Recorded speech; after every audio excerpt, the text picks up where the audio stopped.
Bibliaudible, l'histoire commence.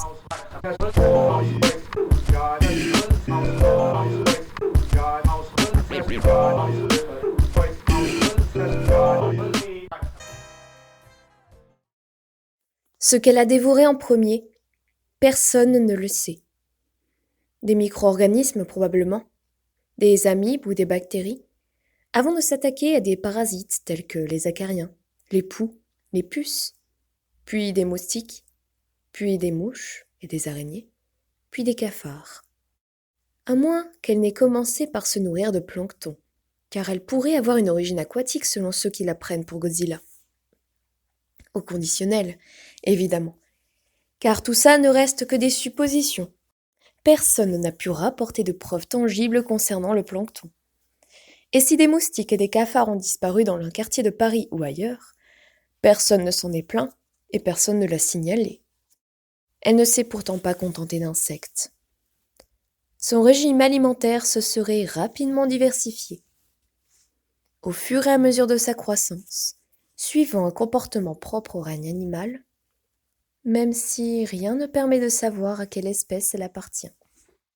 Tout porte à croire qu'elle aurait chassé des proies de plus en plus grosses, des souris ou des pigeons et des rats. La brusque disparition des rats, constatée dans le quartier de la Folie-Méricourt puis le long du canal Saint-Martin pendant quelques semaines, n'a pas inquiété grand monde. Seules les autorités sanitaires s'en sont préoccupées.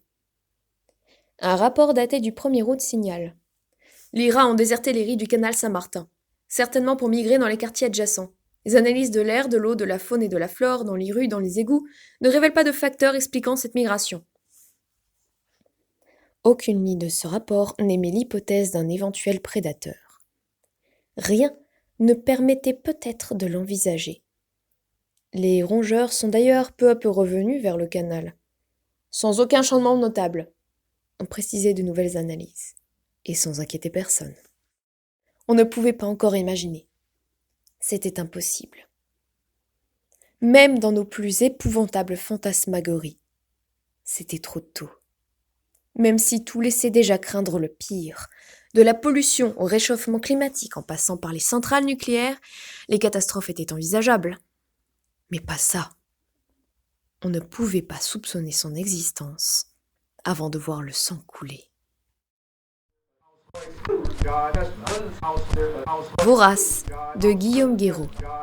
Disponible dès maintenant en prêt à la médiathèque de Forbach.